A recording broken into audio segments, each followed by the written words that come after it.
Welcome, fellow confidence crusaders, neuro nerds, and success equalizers. This is your podcast, Real Confidence.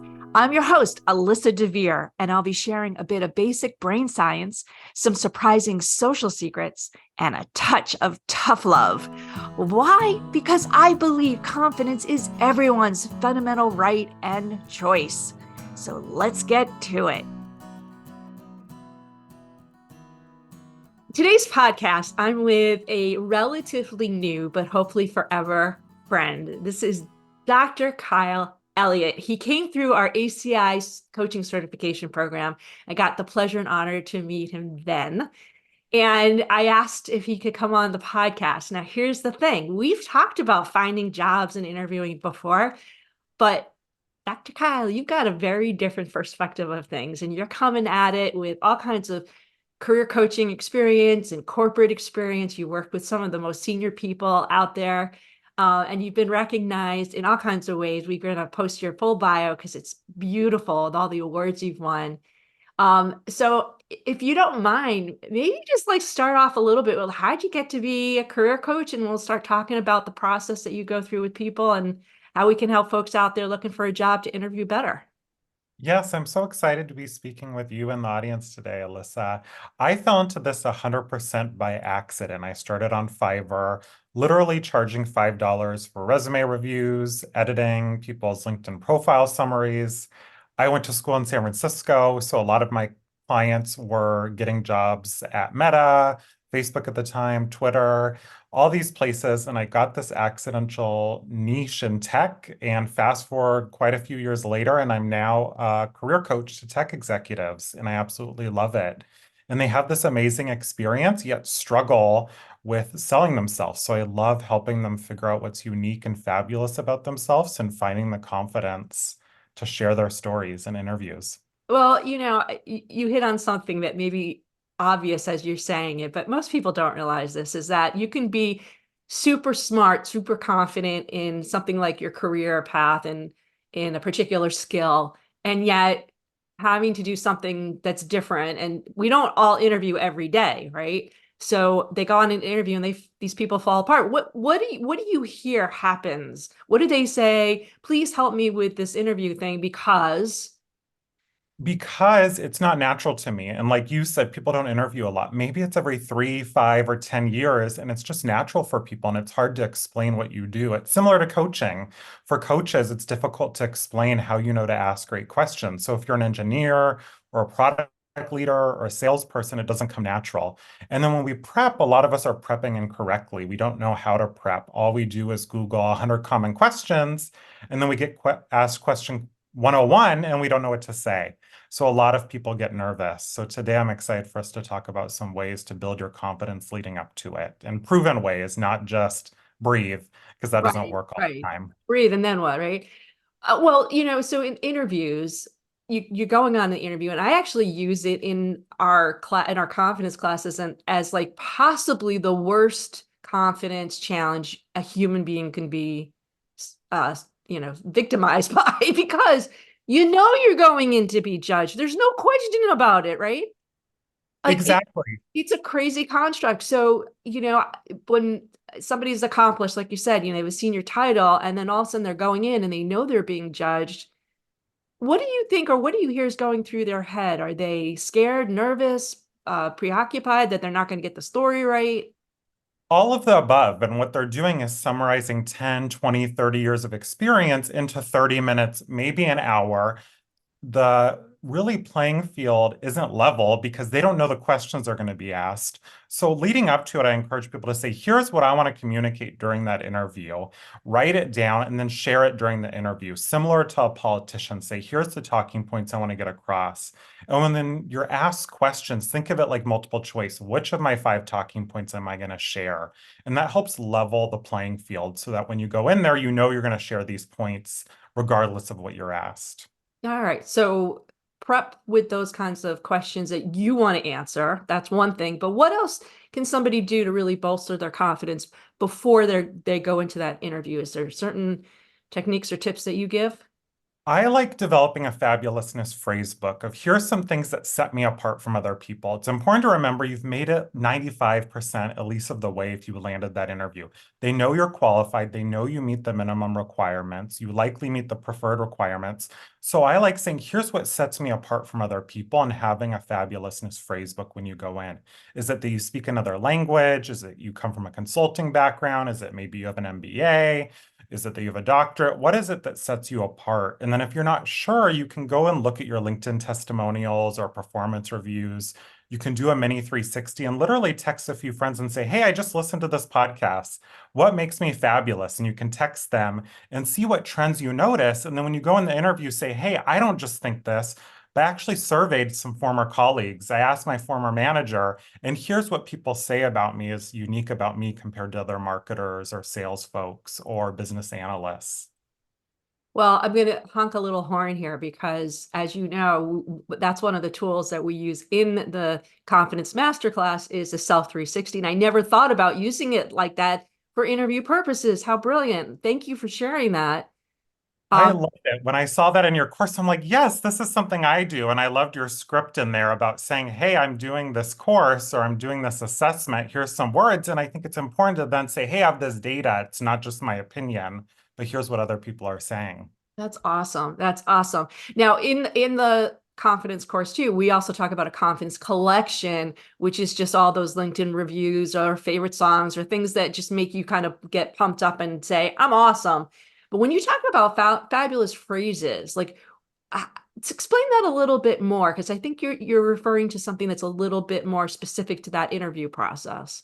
Yeah, so I think it's 2 points. I think what you've talked about is really that confidence building, which is great. And then in the interview, what a lot of people forget, it's not just about saying I'm qualified, because everyone who makes it to the interview is qualified. It's here's what's unique and different about you. And that helps you be confident in your uniqueness, and it helps set you apart from the other people as well. And that can be really helpful. So it can be, yes, I realize everyone here applying for this role has Fortune 500 experience, but what's unique about me is I come from a startup. So that helps set you apart and helps bolster your confidence by then reminding yourself, oh, yes, I have this startup experience that other people don't have. So if you're feeling a little shaky, you can go back to that fabulousness phrase book and sprinkle that throughout the interview as well. Well, let's talk about during that interview because, like, what happens? Again, you're in that interview, you're like, I'm feeling all fabulous. And then you say something like, I'm just use that, leverage that comment, oh, well, I come from a startup. And the interviewer says something to you like, oh, we have plenty of people from startups. Like, how do you keep your confidence from going, oh, I would have quite a few items in that fabulousness phrase book. I encourage job seekers to have 10 or 20 items, and that feels like a lot for people. But if you survey 5 or 10 people ahead of time, you can have quite a long list there of items, and you can look down and say, wow, I have a lot of things here. And that can help having those data points to help combat those feelings of, oh, imposter syndrome and start internalizing it as well.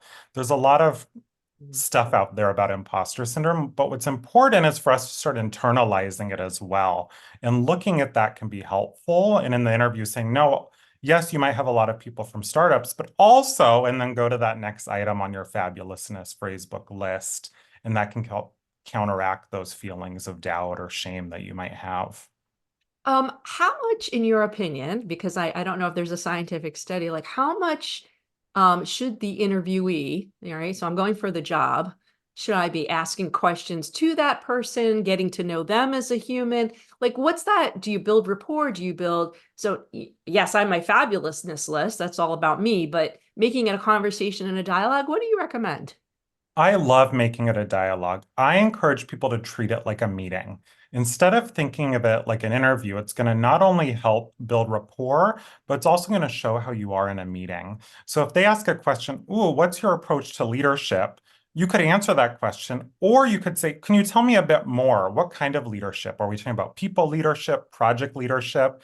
Because in a meeting, that's what I would do. I'd want to know a little more insights from my leader or my colleague before I answer a question. So that can bolster your confidence by going in and asking really powerful questions and showing that you have great communication, the ability to critically think. So I would treat it like a meeting, ask great questions throughout the interview. If you don't know the answer to, you can also follow up after as well. Yeah. Now, is it bad to even ask some personal things? Like, for example, you walk into the interviewer's office and you see that they have a dog in their family picture. Can you go, hey, I'm a dog person. Can you tell me about your dog? Is that good or bad? I think it's good. I mean, I think each culture is different, each person's different, but I think it can be a really great way to build that rapport, help with your confidence as well if you're feeling a little shaky or nervous to then really realize you're both just humans, you're both just people Yeah. having a conversation at the end of the day, having a meeting at the end of the day. Yeah. All right. Well, I'll flip it a little bit. What if you're in that interview? And I feel like I'm getting a free lesson here. I love this. And I don't get to interview, so it's all good. Normally anyway. What if you're in an interview and you really aren't clicking with the interviewer? Like you just know I don't like this person or they don't like me or we're just really not connecting. Is that, I mean, first, should we assume that it's just not a good interview or is there something that we can do to fix it? So one thing I would do is take a breath to ground yourself if that feels safe for you. The other thing is I would say, is there a grounding or anchoring technique that's helpful for you to kind of check in with yourself? That might be doing some tapping, emotional freedom technique, so some tapping with yourself. Is there a family photo you can look at to say, okay, here's why I'm here for the interview. Can you put your feet on the ground to just check in with yourself to make sure everything's okay? And then I would treat it like a meeting. Sometimes when you're at work, there's just those people that you're going to be engaging with where you don't click. That happens at work. And I think to remember that and say, you know what, this is a meeting. Sometimes I'm not going to click with people. Can I still keep the ball rolling? Can I keep having a conversation with this person? Is it asking more questions? Is it just focusing on the business? And sometimes people are just very transactional, and that's okay. Yeah. And remembering, how would I do a meeting? How would I conduct a meeting if I just didn't click with someone? Would it be down to business? Would it just be keeping the answers short and focusing on that? Because at the end of the day, an interview is just a meeting. Well, I know not everybody would do this, but I would. I'd be like, hey, something's just not working here, or it's you seem preoccupied with something, or maybe there's something I'm not communicating. Like I would like level down with that person. But again, different kinds of stakes and stuff. If you're like, oh, I really need this job, I really want this job, you may not find the courage, because it does take courage, not just confidence to do that. But I think sometimes just being authentic and honest with people, like, hey, like you're like, yeah, I've been in interviews, Kyle. I don't know if you've had the experience when they're clearly disinterested, the interviewer, like they're preoccupied, they're doing something else, looking at their phone, they're like, yeah, whatever. And it doesn't mean that they don't like you, but sometimes I just say, hey, is this not the right time? Do you want me to come back another time? Is that what do you think about that? Like, should we call some people on that or just let it be? I think if that's your style, that's really powerful to do in an interview. Similarly, if the interviewer is just really steamrolling you, if that's happening, how would you handle that in a meeting? Would you recapture the meeting or try and regain control of the meeting? I've actually had a lot of executives I work with who are hiring managers and purposefully will do that in interviews to see how fellow executives handle that. So that interview is an opportunity to show your leadership skills, your coaching skills, your communication skills. I've also had executives who are hiring managers who never follow up after the interview when working with sales executives because they want to see if that sales executive will follow up. And they Ah, say if they don't know how to follow up after the interview and close the deal, they're not the right hire. So again, you want to treat this like a job. And if you're someone who's very direct, I think in the interview you can be direct and say, hey, you seem disinterested, or it seems like my answer didn't land. Is there something going on here? So I would bring your full self to the interview to see, hey, is this the kind of company that's going to want me to bring my full self? If you're someone who brings your full self to work, or is this just not the right fit here? yeah, I totally agree. Better to know that before you get, through the process and then find out after, right? But that it does take a lot of courage. And I think, especially in an interview situation, not only are we being judged, but apparently in many cases we're being tested, right? And we don't even know it. Exactly. And that's why I would just treat it like work. If you get stuck, for example, with a question at work, you'd probably say, oh, that's a great question. I don't have the answer. Let me follow up after. Yeah. Or, oh, let me think about that. I need some more time to noodle and I'll get back to you. Yeah, yeah. And then there's a phrase that drives me bananas, which is, oh, good answer or good question, right? Like they're all good questions. They're good answers. So, so I always say to people, especially when you're doing media or something, just take a breath and, like you said, in a meeting, you wouldn't say, "Oh, that's a good question." Maybe you would. I don't know. All right. Well, I do have a good question for you, but I'm going to Yeah. hold it till after our sponsor break. Because here's the question. I'll give you a second to prepare for it. What if you're in that interview and you get out and you feel like, oh man, that just was bad.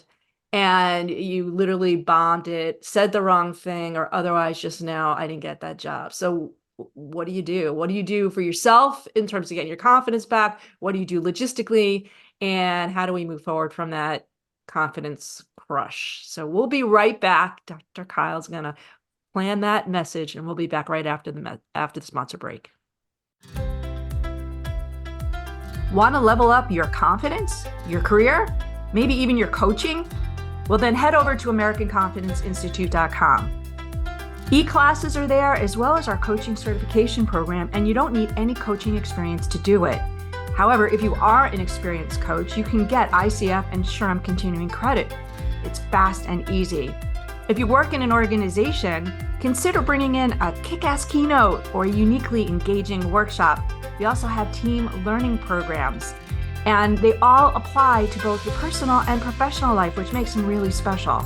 They're great for ERGs, the leaders, the member programming, or really any type of professional learning and development in your organization. So give us a holler at www.americanconfidenceinstitute.com. I could talk to you forever. This is kind of fun. I love this topic because maybe in my world, because I don't have to do it, it's kind of fun. But I guess if I were actually interviewing for a job, I would be not just a little scared, but I would have my confidence sitting on the edge. So hopefully people who are going through this, and there's a lot of people always, but particularly as we're recording this in 2024, a lot of people looking for jobs, especially in tech. You're a very busy man. I know that. Mhm.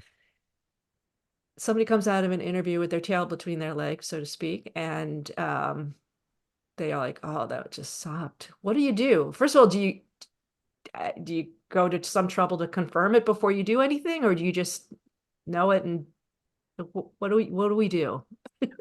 What's really important, this is my philosophy as a coach, is to focus on what's in your control. You cannot change the fact that you bombed it. What you can do is focus on what's in your control, which is sending a well-crafted email. I'm a huge fan of that. After every interview, sending an email to just show that you know how to follow up. And if you bombed it, I don't think you need to acknowledge and say, hey, I bombed it, because that's subjective. Instead, I would say, you know what? I realize I talked about this project, but I forgot to mention this, so I want to share that with you. So what you can do, similar to a meeting, if you wanted to highlight some data point or share an accomplishment or a result, you just follow up after the meeting and say, hey, I wanted to mention this and I didn't get a chance to share that. And that can be really powerful. Likely the interviewer has a dozen other meetings that day, and they didn't take note of it. And maybe they did. And you showing those follow-up skills show that you know how to communicate, that you know how to follow up, that you know how to correct a mistake if it was seen as a mistake by chance. And focusing on what's in your control is all that you can do here. And then you need to move on and learn to move on. That's easier said than done, though, isn't it? It's so much easier. And I think what's also key here and what's in your control is finding a group of people around you who can lift you up. Yes, it's okay to sit in that. I like setting a timer and saying for 10 or 20 minutes, I'm going to pout or be angry or annoyed about this thing that I did that was frustrating. And then I'm going to find people around me who are going to lift me up and be cheerleaders instead of just sitting in this forever, because that's not going to change it. Maybe it's because I'm getting old and I hear myself in my head, but I also say it out loud to my kids a lot, is that even if it's something that I did like bomb an interview or, maybe it's a podcast and it just, oh, I shouldn't have said that, or I forgot to say whatever. Part of my belief is that you learn from it. Of course, you say, okay, next time I'm going to do that thing better. But part of it is, okay, it happened. There'll be other interviews, there'll be other podcasts. And it almost is an attitude. And I wonder if you've had this experience, particularly in the interview space. where you're like, well, maybe that was meant to happen. Maybe that wasn't the job for me. And is that fair for people to go, okay, I'm moving on because that just wasn't meant to be? Absolutely. I think that can be really helpful. And what we said at the beginning to remember that you're not doing this all the time. You're not an expert interviewer unless you're a full-time podcast host or you're a TV news anchor or you're an actor. You're not doing this all the time. So you're not supposed to be an expert in conveying 10, 20, 30 years of experience in 30 minutes when you don't even know the questions you're going to be asked. Yeah. So don't be that hard on yourself. And again, it's easier said than done, but just to recognize that fact that you're answering questions on the spot that you didn't know you were going to even be asked, what they were going to be, you probably did a lot better than you're giving yourself credit for. Yeah. And, I think if it's a job that you really want and you know that you're gonna, rock it, that an interview does not define that opportunity. So No. don't give up, find another door in, find another person. Recruiters fly in, fly out like fleas. So, you might get somebody else who you do click with, and just don't make that one interview the end all be all, right? Exactly. Unless you did something really horrendous, it's very unlikely that one interview is going to be like, oh my gosh, we are never going to consider you again. That's why I think that follow-up email, you can even say, hey, can we talk again? I have a few more things I want to share. There's a lot that's in your control that you can do. Oh, great. All right. Well, we talked about so many great things. I want to give people an opportunity if they want to get more information or work with you. What's the best way to get a message to you? Yes, I spend a lot of time on LinkedIn, Kyle Elliott with two L's and two T's, and then caffeinatedkyle.com. I love it. Caffeinated Kyle. I was thinking about this morning as I knew what we were going to talk today. I was like, I got to come fully caffeinated with this one. So I am so grateful for that excuse, but also for the opportunity to see you and talk with you again. Great, great advice. Thank you for helping bring more confidence to the world for the people out there that are really eager to do great in interviews and otherwise. Thank you so much for being with us today. Yes, thank you for having me. Great conversation. Before we totally wrap up, I want to let you know that full transcripts and show notes for this and other Real Confidence episodes can be found on www.americanconfidenceinstitute.com/podcast. I also want to remind you once again that the best way to get confidence is to give it to others, and you can do it just by liking and sharing this episode on your preferred podcast and social media channels. You can even give me some confidence by noting topics you'd like me to consider for the future. So for now, this is Alyssa DeVere. Thank you for helping to bring more confidence to the world. Master editing done by Ben Weinstein with original music performed and composed by Jeff Mitchell. Real Confidence is a production of American Confidence Institute. All rights reserved.